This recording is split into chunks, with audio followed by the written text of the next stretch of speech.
Hello बच्चों, आज हम पढ़ने वाले हैं अंक गणित। ठीक है, एकदम बेसिक लेवल से, एकदम जीरो लेवल से। ठीक है, तो देखो बच्चों, ध्यान से देखिए क्योंकि आज का जो क्लास है ना बहुत महत्वपूर्ण होने वाला है। ठीक, क्योंकि हम लोग ना अंक गणित को एकदम बेसिक लेवल से पढ़ने जा रहे हैं। ठीक है, तो ध्यान से देखिएगा। चलिए आइए स्टार्ट करते हैं।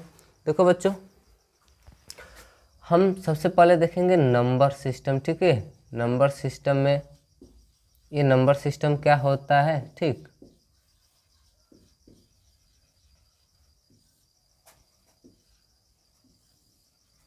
देखो जो नंबर सिस्टम को हिंदी में क्या बोलते हैं, तो संख्या पद्धति।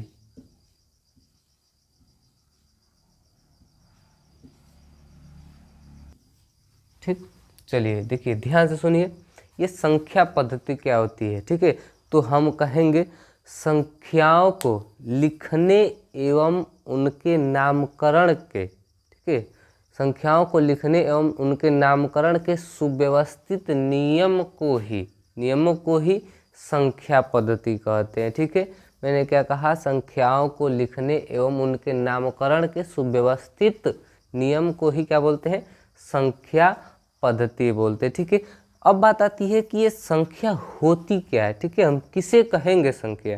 ठीक, तो ध्यान से देखिएगा बच्चों। तो देखो बच्चों, ये जो संख्या है ना, देखो संख्या से पहले हम जानेंगे कि ये अंक क्या होता है। ठीक है, ठीक, अंक, आप अंक जानते हैं, सुने होंगे अंक ये क्या होती है। ठीक है, देखो बच्चों, तो ये जो अंक है ना, इसको हम इंग्लिश में डिजिट बोलते हैं। ठीक है, ये अंक क्या होती है, तो हम कहेंगे कि जीरो से लेकर के 9 तक को प्रदर्शित करने के लिए जिस संकेतों का या जिस सिंबल का हम प्रयोग करते हैं उसे ही हम क्या बोलते हैं, तो अंक यानी कि डिजिट बोलते हैं। ठीक है, इतना समझ में आ गया। मैंने क्या कहा, जिस संकेतों का प्रयोग करते हैं किसको लिखने के लिए, तो जीरो से लेकर के 9 तक को, ठीक है, प्रदर्शित करने के लिए जिस संकेतों का प्रयोग करते हैं उसे हम क्या बोलते हैं, अंक बोलते हैं। ठीक है, और ये जो बाबू अंक है ना, ये गणित का सब मूल है। मूल यानी कि जड़, बोले तो जड़। इतना समझ में आया, यही जो जड़ होता है, ठीक है, मूल होता है। ठीक, अब देखो ये जो अंक है ना, अगर बाबू हम इन्हीं अंकों को एक के पास एक रख दे, एक के पास पास पास रख दे, तो हम उसे ही क्या बोलते हैं, संख्या बोलते हैं। क्या बोलते हैं, संख्या बोलते हैं। ठीक है, संख्या, जिसको हम इंग्लिश में क्या बोलते हैं, तो नंबर बोलते हैं। क्या बोलते हैं, नंबर। ठीक, तो अब समझ में आ गया नंबर क्या होता है, यानी कि संख्या। ठीक है, नंबर से पहले हमने क्या सीखा, अंक। ठीक, अंक समझ में आया। ठीक है, तो चलिए देखिए, ये जो संख्या है ना, इसी संख्या को मैंने क्या कहा, इन्हीं संख्याओं को हम मतलब लिखने या इनके नामकरण के सुव्यवस्थित मतलब कि अच्छे तरीके के नियम को ही हम क्या बोलते हैं, तो संख्या पद्धति बोलते हैं। ठीक है, तो चलिए अब आगे देखिए, मैंने कहा कि ये जो अंक है ना, इसी को अगर हम पास पास रखें तो संख्या बनती है। ठीक है, क्या, जैसे कि अगर मैं मान लूँ 0 से लेकर के 9 तक, ठीक है, ये जो संख्या, ये जो अंक होते हैं अंक गणित में कितने होते हैं, तो 10 होते हैं। कितने होते हैं, केवल 10, ओनली 10। ठीक है, इन्हीं 10 से इतनी सारी संख्याएं बनी अनगिनत। ठीक है, समझ में आया। तो चलिए देखिए, मैंने कहा कि इसी में से मैं किसी को लेता हूँ, जैसे मैंने अभी कहा 1 लिया, ठीक है, फिर मैंने 4 ले लिया, फिर मैंने 7 ले लिया, फिर मैंने 2 ले लिया, ठीक, फिर मैंने 0 ले लिया। ठीक है, अब मैंने इनको पास पास रखा, पास पास रखे, तो ये क्या हो गया, इसको हम क्या बोलेंगे, 14,720। ठीक है, तो ये क्या है, 14,720 क्या है, इसे हम क्या बोलते हैं, तो इसे ही तो हम संख्या बोलते हैं, इसे ही तो हम नंबर बोलते हैं। ये क्या है, एक प्रकार का नंबर है, संख्या है। ठीक है, समझ में आया। अब इस देखो बाबू, इस संख्या में क्या है, तो संख्या में मैंने कहा यही, इसी में से तो, इसी 10 में से तो है, 1 है, 4 है, 7 है, 2 है, 0 है। ठीक, इसी अंकों में से तो है कि और कहीं से है। ठीक, तो ये अंक कितने होते हैं, 10। इन्हीं 10 से मतलब अनगिनत संख्याएं बनी है। ठीक है, इतना समझ में आया। चलिए आगे देखिए, देखो बच्चों, इसके बाद हम देखेंगे, पढ़ेंगे टाइप्स ऑफ नंबर। क्या पढ़ेंगे,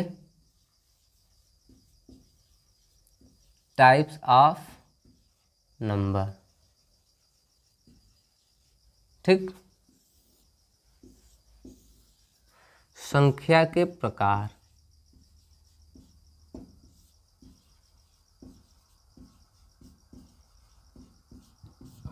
अब ये संख्याएं जो होती हैं कितनी प्रकार की होती है, संख्या के कितने प्रकार होते हैं, ठीक है।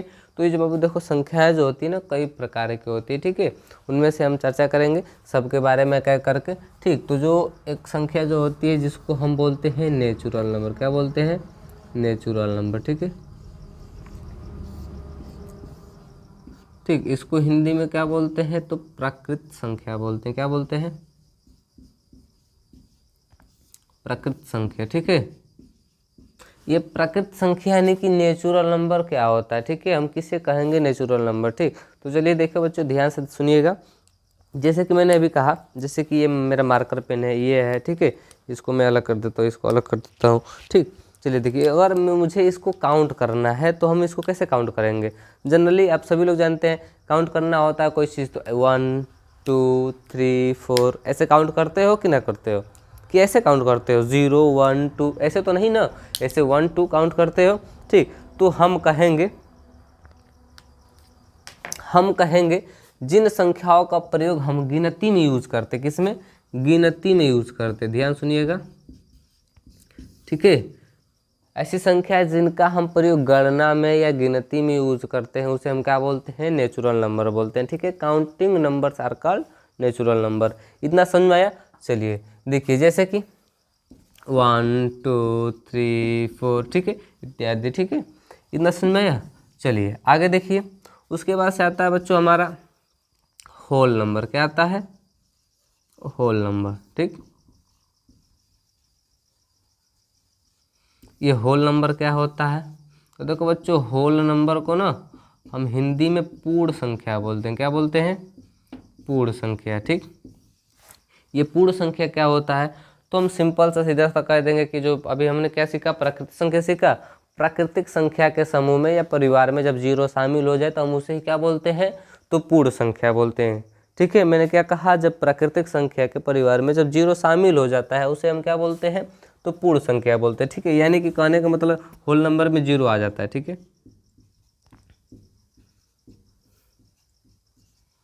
ठीक, ठीक, इनफाइनाइट, अनंत, ठीक है। इतना समझ में आया। चलिए आगे बढ़े। देखिए उसके बाद से आता है बच्चों हमारा इंटीजर, ठीक, इंटीजर्स यानी कि पूर्णांक या पूर्णांक संख्याएं जो भी हो। ये इंटीजर क्या होता है, पूर्णांक क्या होता है, तो हम कहेंगे ये जो इंटीजर है इसमें पॉजिटिव नंबर और निगेटिव नंबर और 0 तीनों आते हैं, ठीक है। पॉजिटिव नंबर्स भी आते हैं, ठीक है, निगेटिव नंबर्स भी आते हैं और 0 भी आते हैं, ठीक। उसे हम क्या बोलते हैं, पूर्णांक संख्या, ठीक। जैसे कि 0 1 2 3 4 5, ठीक। इधर -1 -2 -3 -4 -5, ठीक है, ठीक।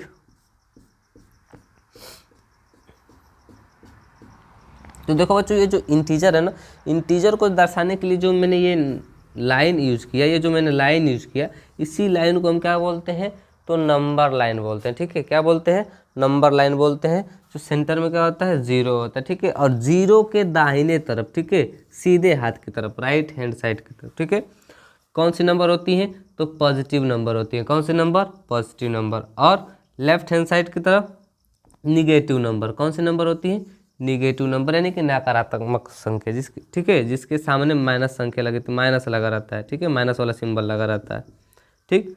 इसे हम बोलते हैं नकारात्मक संख्या। इतना समझ में आया।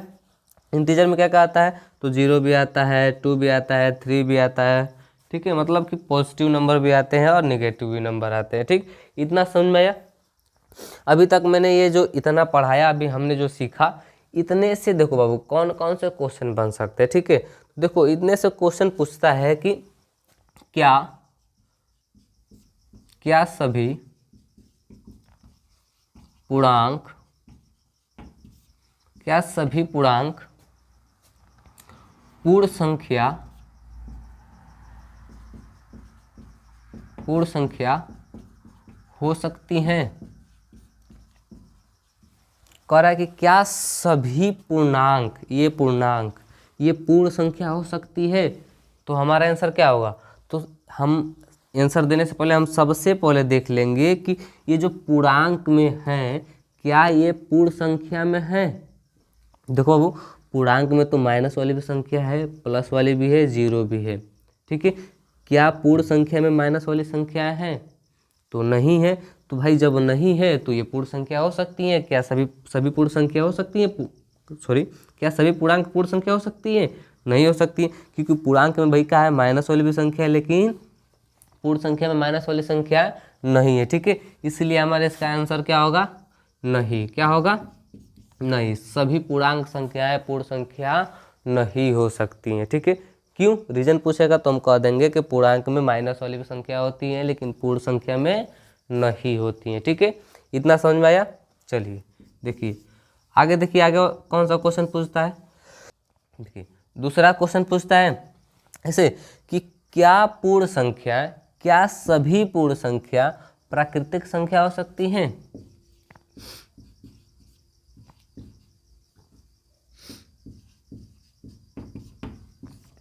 पूर्ण संख्या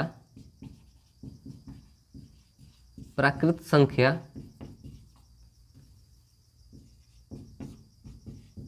हो सकती है। क्या सभी पूर्ण संख्या प्राकृत संख्या हो सकती है।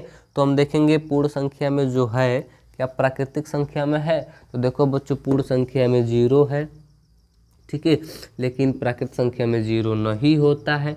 तो हमारा इसलिए आंसर होगा कि सभी पूर्ण संख्या प्राकृत संख्या नहीं हो सकती हैं, ठीक है। तो क्यों, क्योंकि पूर्ण संख्या में जीरो होता है और इसमें जीरो नहीं होता है, ठीक। इतना समझ में आया। आगे देखिए आगे कैसा क्वेश्चन आता है। आगे पूछता है क्या सभी प्राकृत संख्या पूर्ण संख्या हो सकती हैं। तो हाँ भाई देखो, क्योंकि प्राकृत संख्या में 1 2 3 4 होता है, इसमें भी 1 2 3 4 है, तो हम कह देंगे कि हाँ सभी प्राकृतिक संख्या पूर्ण संख्या हो सकती हैं, ठीक है। सभी प्राकृतिक संख्या पूर्णांक हो सकती हैं, तभी हमारा आंसर क्या होगा, हाँ होगा, ठीक है, क्योंकि इसमें 1 2 3 4 है, इसमें भी है, ठीक है। क्या सभी पूर्ण संख्या पूर्णांक हो सकता है, ठीक, तो इसका भी हमारा आंसर क्या होगा, हाँ ही होगा, ठीक है। क्योंकि देखो जो पूर्ण संख्या में 0 1 2 3 4 5 6 ऐसे डॉट डॉट आगे तक है, इसमें भी है 0 1 2 3 4 5 6। इतना समझ में आया, बताइए। चलिए आगे बढ़े, चलिए आगे देखिए। चलिए देखिए बच्चों, उसके बाद से हमारी संख्या आती है इवन नंबर। कौन, इवन नंबर। इवन नंबर को बच्चों हम हिंदी में बोलते हैं सम संख्या। क्या बोलते हैं, सम संख्या, ठीक है। ये सम संख्या क्या होती है, हम किसे कहेंगे सम संख्या, तो हम कहेंगे जो संख्या 2 से भाग देने पे पूरी पूरी कट जाए। किससे, 2 से। ऐसी संख्याएं जो 2 से भाग देने पे पूरी पूरी कट जाए उसे हम क्या बोलेंगे, इवन नंबर, ठीक है। 2 से क्या हो जाए, कट जाए, ठीक है। तो वो कौन कौन सी संख्या है जो भाई 2 से कट जाएंगे पूरी पूरी, तो हम कहेंगे 2 4 6 8 10 12 ऐसे आगे तक चलते जाएंगे, ठीक है, समझ में आया। चलिए आगे देखिए। अभी देखो बच्चों, ये जो है ना, ये छोटी छोटी नंबर हैं, छोटी छोटी संख्या है, तो हम देख के फट से बता दे रहे हैं क्या ये तो 2 से कट जाएगा, ठीक है। अभी इसके जगह पे बड़ी नंबर आ जाएगा तो हम कैसे बताएंगे 2 से कटेगा कि नहीं कटेगा, अब तो खूब 2 से भाग कर लीजिए ना। तो चलो देखो बच्चों, हाँ इसका एक ट्रिक है। देखो जिस नंबर के ना यूनिट प्लेस पे, याद रखिएगा,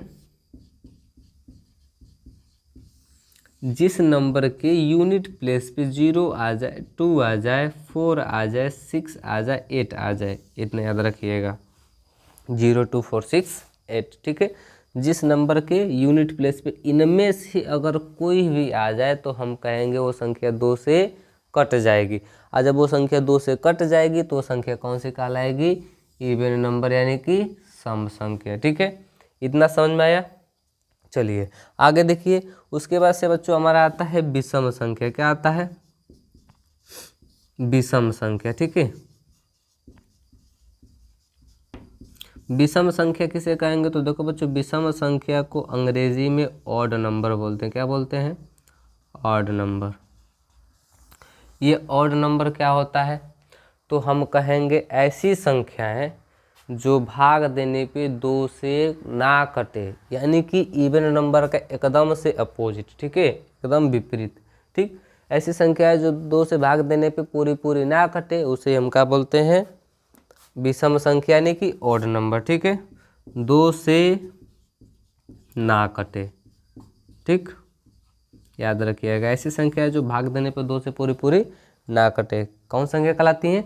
विषम संख्या कहलाती है। ठीक है, तो अभी मैंने बताया कि जिस संख्या के यूनिट प्लेस पे ये सब आ जाए तो 2 से कट जाएगा, यानी इसका मतलब यूनिट प्लेस पे इनमें से वो सब ना आए, इनमें से ना आए तो 2 से नहीं कटेगा। यानी कि याद रखिए, इसका ट्रिक क्या है?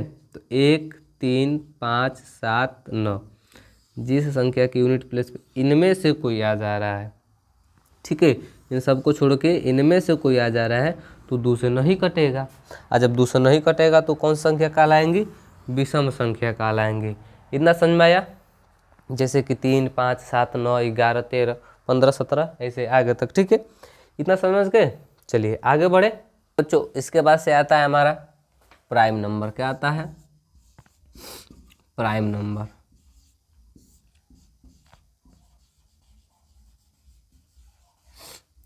प्राइम नंबर, ठीक है, प्राइम नंबर को हिंदी में क्या बोलते हैं? तो अभाज्य संख्या। क्या बोलते हैं? अभाज्य संख्या। ठीक है, ये अभाज्य संख्या क्या होती है? ठीक, तो हम कहेंगे ऐसी संख्याएं जिनका केवल 2 ही गुणनखंड हो। ठीक है, या हम ऐसे कह सकते हैं ऐसी संख्याएं जो केवल 1 से और स्वयं से कटे। ठीक, मैंने क्या कहा? जो 1 से और स्वयं से कटे और जिसके केवल 2 ही गुणनखंड हो, उसे हम क्या बोलेंगे? तो अभाज्य संख्या, यानी कि प्राइम नंबर बोलेंगे। ठीक है, इतना समझ में आया? जैसे कि अगर हम कहें, जैसे कि 2, अगर 2 को मैं कहूँ किससे किससे कटेगा, तो कहोगे सर जी 2 है तो 2 से कटेगा, और कैसे कटेगा? 1 से कटेगा। 1 से तो सारी नंबरें कट जाती हैं उतने बार में, ठीक, जितने बार में रहती है। ठीक है, जितना रहता है। तो देखो 1 से कट रहा है, 2 से खुद से कट रहा है, और भी किसी नंबर से कटेगा तो नहीं कटेगा। ठीक है, और देखो इसके 2 फैक्टर भी हो रहे हैं। ठीक, तो इस प्रकार के संख्याओं को हम क्या बोलेंगे? तो प्राइम नंबर, यानी कि अभाज्य संख्या बोलेंगे। ठीक है, इतना समझ में आया? और अगर दूसरा एग्जांपल देखें तो 3 है, 5 है, 7 है, 11 है, 13 है। ठीक, इन सबको देखिए बच्चों, ये 1 और खुद के अलावा किसी नंबर से नहीं कटने वाले हैं। ठीक है, इसलिए हम इन्हें क्या बोलेंगे? अभाज्य संख्या बोलेंगे। ठीक है, देखिए 7 है तो 7 से ही कटेगा, और 1 से कटेगा, और किसी से कटेगा? नहीं कटेगा। 13 है तो 13 से कटेगा, 1 से कटेगा, और किसी से कटेगा? नहीं कटेगा। 11 है तो 11 से कटेगा, 1 से कटेगा, और देखो सबके 2 गुणनखंड होते जा रहे हैं। तो इस प्रकार के संख्याओं को हम क्या बोलते हैं? तो इवन नंबर, प्राइम नंबर, यानी कि अभाज्य संख्या। ठीक, इतना समझ में आया? चलिए आगे देखिए। इसके बाद से हमारे आते हैं कंपोजिट नंबर। कौन? Composite number.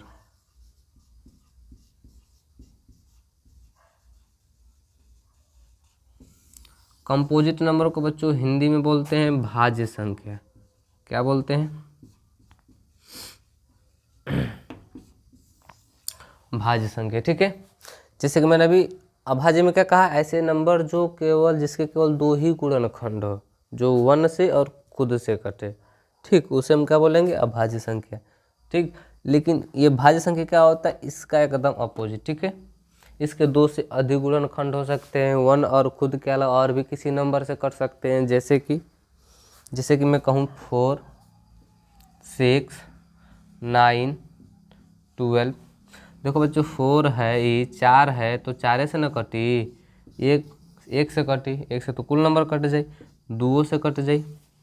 कट रहा है कि नहीं कट रहा है? देखो ध्यान से, 1 से भी कट रहा है, 4 से भी कट रहा है, 2 से भी कट रहा है।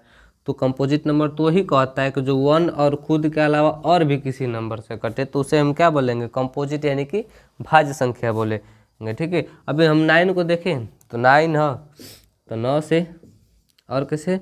1 से, 3 से भी, कट रहा है कि नहीं कट रहा है, देख लो 1 और खुद के अलावा और भी किसी नंबर से कट रहा है, तो इस प्रकार के नंबर को हम क्या बोलेंगे, कंपोजिट यानी कि भाज्य संख्या बोलेंगे। ठीक है, 12 को देखें तो 12 को देखो बच्चों, 12 है तो 12 से कटेगा, 1 से तो कट ही जाएगा, 2 से भी कटेगा, 3 से भी कटेगा, 4 से भी कटेगा, तो इतना सारा नंबर से कट रहा है। ठीक है, 1 और खुद के अलावा देख रहे हो ये इन सभी नंबरों से भी कट रहा है, तो इस प्रकार के नंबर को हम कंपोजिट नंबर बोलते हैं। ठीक है, इतना समझ में आया। देखिए इन दोनों नंबरों से क्वेश्चन क्या पूछता है। ठीक है, इससे पूछता है कि सबसे छोटी सम अभाज्य संख्या बताओ। क्या सम अभाज्य संख्या, ये क्या भाई, मैंने क्या कहा बच्चों, सम अभाज्य संख्या। ध्यान सुनिए, इसमें क्या आ रहा है, सम आ रहा है, अभाज्य आ रहा है, और सबसे छोटी पूछ रहा है। ठीक है, यानी कि ऐसी संख्या, ऐसी सबसे छोटी संख्या बताइए जो सम भी हो और अभाज्य भी हो। ठीक है, अभी तो मैंने पीछे आपको सम संख्या पढ़ाया, सम संख्या में क्या पढ़ाया कि जो 2 से कट जाए, और सबसे छोटी सम संख्या कौन थी, तो 2 थी, ये ना थी, 2 से स्टार्ट, 2 4 6 8 यहाँ से स्टार्ट हो, तो सबसे छोटी सम संख्या 2। और अभाज्य संख्या में देख लो सबसे छोटी कौन है, तो यूँ में 2 है, 2 से और कौन छोटा है, एक है, एक तो अभाज्य है, न भाज्य है, न सम है, कुछ नहीं है। ठीक है, तो यहाँ पे देखो 2 सम भी है और अभाज्य भी, और दोनों में छोट, तो हमारा आंसर क्या होगा, सबसे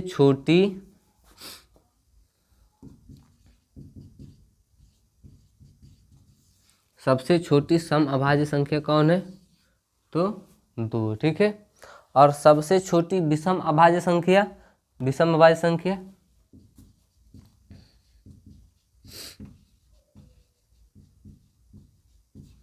सबसे छोटी विषम अभाज्य संख्या अगर कोई पूछ दे तो हम देख ले, छोटी विषम कौन सी संख्या थी, तो 3। ठीक है,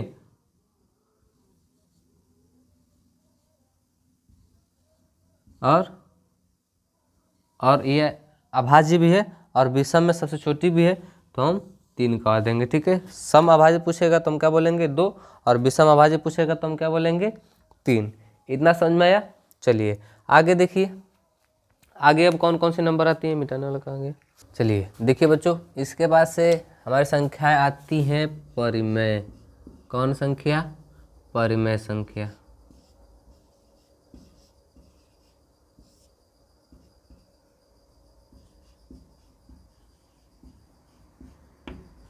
ठीक, परिमेय संख्या को अंग्रेजी में क्या बोलते हैं, तो हम बोलेंगे रेशनल नंबर। क्या बोलते हैं, रेशनल नंबर। ठीक है,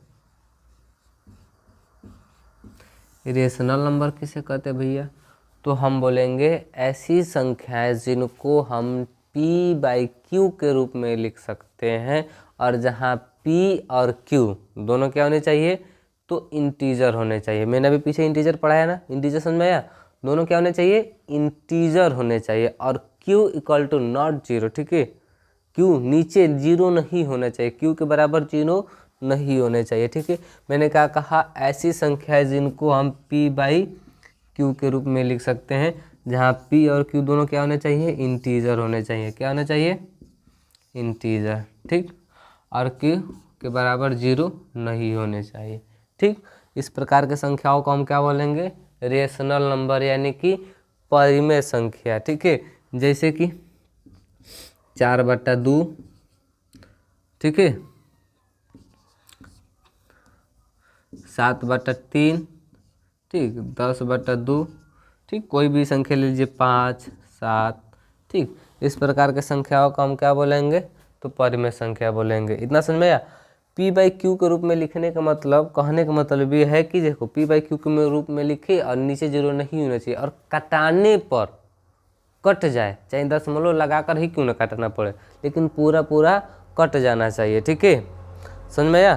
तो हम इस प्रकार की संख्याओं को परिमेय संख्या बोलेंगे, अन्यथा हम उसको परिमेय संख्या नहीं बोलेंगे। ठीक है, मैंने क्या कहा, ध्यान सुनिएगा, दशमलव लगाने के बाद ही क्यों ना कटे, लेकिन पूरा कटना चाहिए। ठीक है, समझ रहे, तब ही हम उसको क्या बोलेंगे, परिमेय संख्या बोलेंगे, अन्यथा नहीं बोलेंगे। ठीक, इतना समझ में आया। तो देखो बच्चों आगे बढ़ते हैं, उसके बाद से आता है हमारा इरेशनल नंबर। क्या आता है, इरेशनल नंबर। इरेशनल नंबर को हम बोलते हैं अपरिमेय संख्या। क्या बोलते हैं?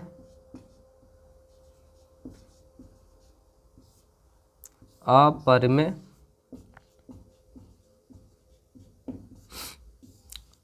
संख्या। ठीक है, ये अपरिमेय संख्या क्या होता है?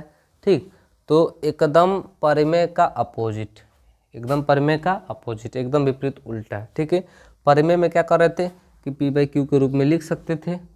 ठीक है, लेकिन अपरिमेय में क्या होगा? पी बाई क्यू के रूप में नहीं लिख सकते हैं। ठीक है, पी बाई क्यू के रूप में नहीं लिख सकते हैं। ठीक है, ऐसे नंबर भले उसको हम दिखा सकते हैं, दर्शा सकते हैं। ठीक है, जैसे कभी 22/7 को ले लो। ठीक, आपको अगर सर जी एक तम पी बाई क्यू के रूप में लिख, देखो पी क्यू लिख सकते हैं। अरे पी बाई क्यू के रूप में लिखने का मतलब बस एक ने दिखाना नहीं। ठीक है, अरे लिखे और कटाने पे मैंने कहा ध्यान से कटाने पर दशमलव के बाद ही क्यों ना कटे, लेकिन पूरा पूरा कटना चाहिए। ठीक है, भले हम इसको एक रूप में दिखा दिए, लेकिन कटेब तो कबो ना कटी, जिंदगी में कबो ना कटी, दशमलव के बाद करोड़ों तक चल जेब तबो ना कटी। ठीक, तो हम ऐसी संख्याओं को हम परिमेय संख्या ना बोलकर क्या बोलेंगे? इरेशनल नंबर यानी कि अपरिमेय संख्या बोलेंगे। ठीक है, इतना समझ में आया? समझ रहे ना? ऐसी संख्या जिनको हम पी बाई क्यू के रूप में नहीं लिख सकते, सिंपल सा, ये कटेला के बाद कबो जिंदगी में ना कटे, वैसा संख्या को उठा के कहाँ लिया कर रख दिया जा? अपरिमेय में रख दिया जाए। ठीक, इतना समझ में आई? चलिए आगे देखिए, आगे हम बढ़ते हैं। देखो बच्चों, इसके बाद से आता है हमारा वास्तविक संख्या। क्या आता है? वास्तविक संख्या। ठीक, अंग्रेजी में क्या बोलते हैं? तो रियल नंबर बोलते हैं। क्या बोलते हैं? ठीक, रियल नंबर। ठीक है, रियल नंबर क्या होता है? तो हम कहेंगे ऐसी संख्या, ठीक, या हम कह सकते हैं परिमेय और अपरिमेय संख्याओं के समूह को हम क्या बोलते हैं? जिसमें ऐसी संख्या जिसमें अपरिमेय और परिमेय संख्या दोनों आ सकते हैं, रेशनल और इरेशनल नंबर दोनों आते हैं। ठीक है, ऐसी संख्याओं को हम क्या बोलते हैं? तो रियल नंबर यानी कि वास्तविक संख्या बोलते हैं। ठीक है, इतना समझ में आया? बताइए, वास्तविक संख्या रियल नंबर क्या होता है? तो ये ऐसी संख्या है जिसमें परिमेय और अपरिमेय दोनों संख्या आती हैं। ठीक है, इन दोनों के ग्रुप को हम क्या बोल देंगे? रियल नंबर यानी कि वास्तविक संख्या है। ठीक, इतना समझ में आया? बोलिए आगे बढ़े। चलिए आगे देखिए। चलिए बच्चों देखिए, उसके बाद से कुछ और भी संख्याएं आती हैं, जैसे कि कर अभाज्य संख्या। ठीक है,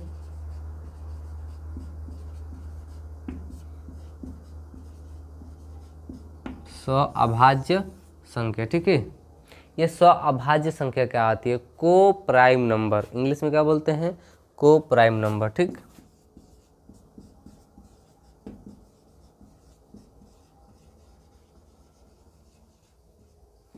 को प्राइम नंबर।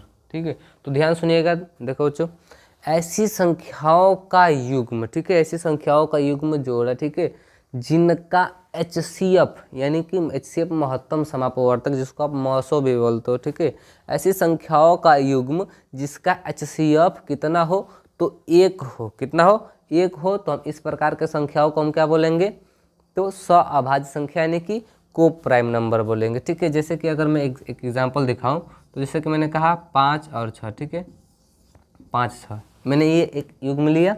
ठीक, अगर हम इनका अगर महत्तम समापवर्तक निकाले, अगर इनका महत्तम समापवर्तक अगर एक आ जा रहा है, तो हम इसे क्या बोलेंगे?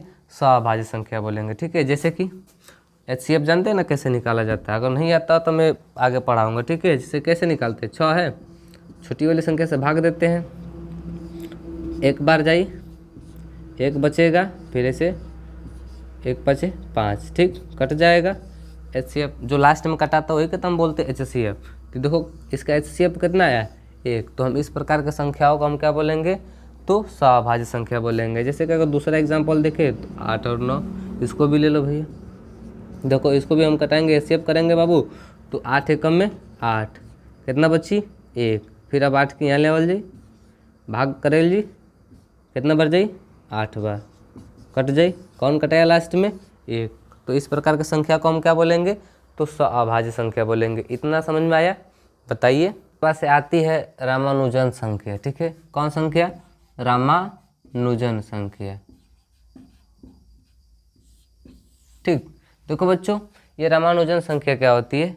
ऐसी संख्या, ऐसी लघुत्तम प्राकृतिक संख्या जिसे दो अलग अलग घन संख्या के योग के रूप में लिख सकते हैं। मैंने क्या कहा? ऐसी लघुत्तम प्राकृतिक संख्या जिसे दो अलग अलग घन संख्या के योग के रूप में लिख सकते हैं। ध्यान से सुनिएगा, ठीक है, समझ में आया? उसे हम क्या बोलते हैं? रामानुजन संख्या बोलते हैं। ठीक, जैसे कि अगर मैं आपको एक एग्जांपल द्वारा समझाऊं तो मैंने लिखा 1729। ठीक, मैंने डिफिनीशन क्या बताया? दो अलग अलग घन संख्या के योग के रूप में लिख सकते हैं। ठीक है, जैसे कि अगर मैं इसको दो मतलब कि घन में तोड़ूं, जैसे कि मैंने यहाँ पे लिखा 10। ठीक, 10 का क्यूब प्लस 9 का क्यूब। ठीक, इसको आप सॉल्व करोगे, क्या कहा था? दो अलग अलग घन संख्या का योग। ठीक, देख रहे हो इसको, ये इसका क्यूब निकालोगे और इसका क्यूब निकालोगे और प्लस करोगे तो ये तो ना ही आएगा। ठीक है, और भी हम देख सकते हैं इसको, और भी छोड़ सकते हैं, जैसे कि 12 का क्यूब प्लस 1 का क्यूब कर दो। ठीक, अगर आप इसको सॉल्व करना चाहते हो सॉल्व करके देख सकते हो। अगर इसका 10 का क्यूब निकालोगे तो 10 का गुणा 10 3 बार कितना हो जाएगा? तो 1000। ठीक, और इसका निकालना चाहोगे 9 का क्यूब तो 9 गुणे 9 क्यूब, ऐसे तो निकालते हैं, निकालो। ये कितना हो जाएगा? 81। और ये कितना हो जाएगा? 9 1 9 और 9 8 72। ठीक, अब इसको प्लस करो, कितना हो जाएगा? 1729। आया कि नहीं आया? इतना आया ना, देख रहे हो? अगर इसको भी सॉल्व करोगे तो आप उतना ही आएगा। इसका निकालो क्यूब, 12 इंटू 12 करो, इतना, ये कितना हो जाएगा? 144। इतना करो कितना, और कितना हो जाएगा? 8 4 52 5 और ये 17। ठीक, और 1 का क्यूब इसमें लिया के प्लस कर दो, 1 का क्यूब 1 ही होगा, प्लस कर दो, कितना हो जाएगा? 9 2 7 1। देख रहे हो? तो ऐसी संख्या है जिसको हम दो अलग अलग घन संख्याओं के योग के रूप में लिख सकते हैं। ठीक, इतना समझ में आया? अब हम क्या पढ़ने वाले हैं? विभाज्यता की जांच। ठीक, यानी कि टेस्ट ऑफ डिविजिबिलिटी।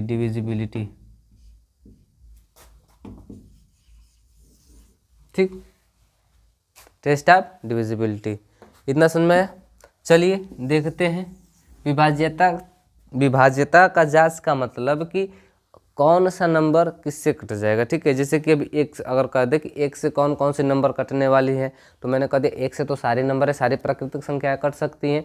ठीक, उसके बाद 2 से कौन कौन नंबर कट जाएगी, बस मुझे ऐसे मतलब कि ये हम सीख लोगे बाबू ना, तो इसको ना कोई भी ऐसा नंबर हो बस देख के फट से बता दो कि हाँ ये नंबर कौन सा कटने वाला है। ठीक है, तो ध्यान से देखो, 100 तो आप सभी लोग जानते हो। अगर 1 से देखें तो आप सभी लोग जानते हो कि 1 से तो सारी नंबरें कट जाती है, तो का सीखना है। आगे देखते हैं 2 से कौन कौन सी नंबर कट जाती हैं, तो मैं आपको पहले ही बता चुका हूँ कि 2 से वो सारी नंबर कट जाएंगे जिनके यूनिट प्लेस पे क्या हो, 0 हो, 2 हो, 4 हो, 6 हो, 8 हो। ठीक, कहाँ पे? यूनिट प्लेस पे वो सारी नंबरें कट जाएंगी जिनके यूनिट प्लेस पे क्या हो, 0 2 4 6 8।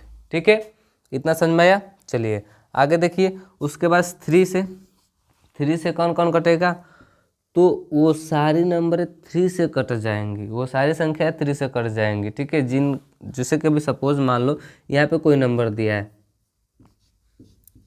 ठीक, और ऐसे, ठीक है, यहाँ पे कोई एक नंबर दिया। ठीक, ये जो नंबर दिया है मुझे चेक करना है कि ये 3 से कटेगा कि नहीं कटेगा। ठीक है, 3 से कटेगा कि नहीं कटेगा। ठीक, तो हम क्या करेंगे, इन सभी नंबरों को आपस में प्लस कर देंगे, अब प्लस कर देंगे। अब प्लस करने पर जो आएगा, अगर वो 3 से कट जाएगा तो हम कहेंगे वो ये पूरा नंबर 3 से कट जाएगा। ठीक है, जैसे कि ये क्या दिया है, 7 4 1 दिया है, हम इसको प्लस करते हैं, 7 4 11 और ये 11 और 1 12। अगर ये 12 अगर 3 से कट जाएगा तो हम कहेंगे कि हमारा ये भी 741 भी 3 से कट जाएगा। ठीक, तो 3 से समझ में आया। आप कैसे देख के बताओगे फटाक से? तो जो भी नंबर दिया उसको जितने भी उसमें जितने भी डिजिट आए हैं फटाक से उन सबको जोड़ो, और जोड़ने पे जो आ रहा है अगर वो 3 से कटेगा तो ये हमारा नंबर भी 3 से कट जाएगा। ठीक है, इतना समझ में आया। चलिए आगे देखिए, उसके बाद हम चेक करेंगे कि 4 से कौन कौन नंबर कट जाएंगे। ठीक है, तो 4 से कटने का सिंपल सा नंबर बाबू एक ऐसे नंबर, ठीक है, जैसे कि अभी मैं यहाँ पे कोई नंबर लिखता हूँ,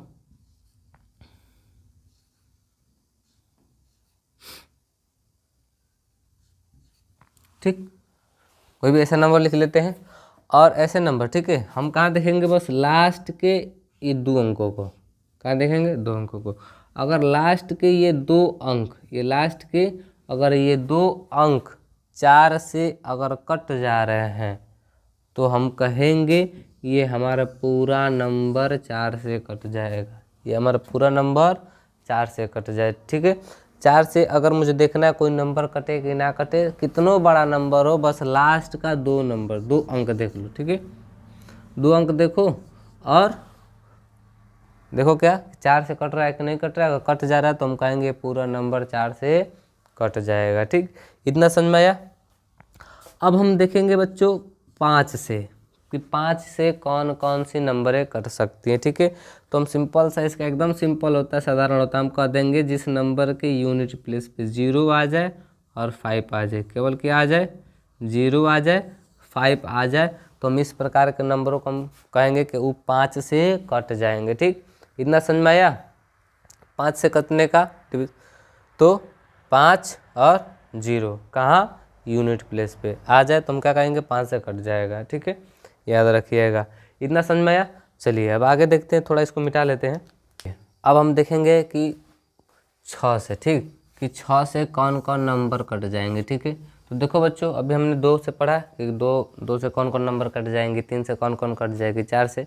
तो देखो ध्यान से देखना, तो जो नंबर, जो संख्या 2 से, ठीक है, 2 से और 3 से, 2 से और 3 से विभाजित हो जाएगी, वो संख्या 6 से भी विभाजित हो जाएगी। ठीक है, मैंने क्या कहा?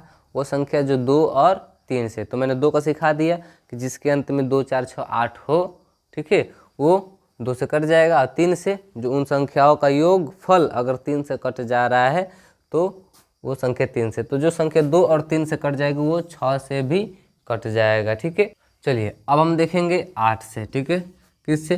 कि 8 से नंबर कटेगा कि नहीं, कौन कौन नंबर कटेगा। ठीक, तो चलिए देखो बच्चों, 8 से, ठीक, लास्ट के 3 अंक, जैसे कि हमने 4 का क्या सीखा था कि लास्ट के 2 अंक क्या होने चाहिए?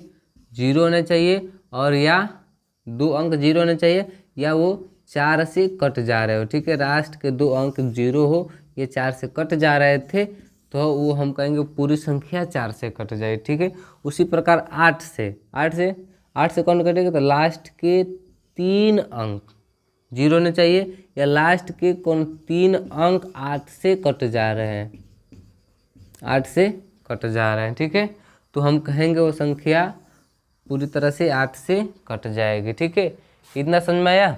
चलिए आगे देखिए, उसके बाद से हम देखेंगे आता है 9 से। ठीक है, किससे? 9 से। ठीक, 9 से कौन संख्या कटेगी? तो जिस प्रकार 3 का था उसी प्रकार सेम इसका भी है। ठीक है, फर्क ये कि 9 से वो कटना चाहिए। जो सपोज कोई अगर नंबर दिया है और उसका योगफल अगर 9 से कट जा रहा है, किससे?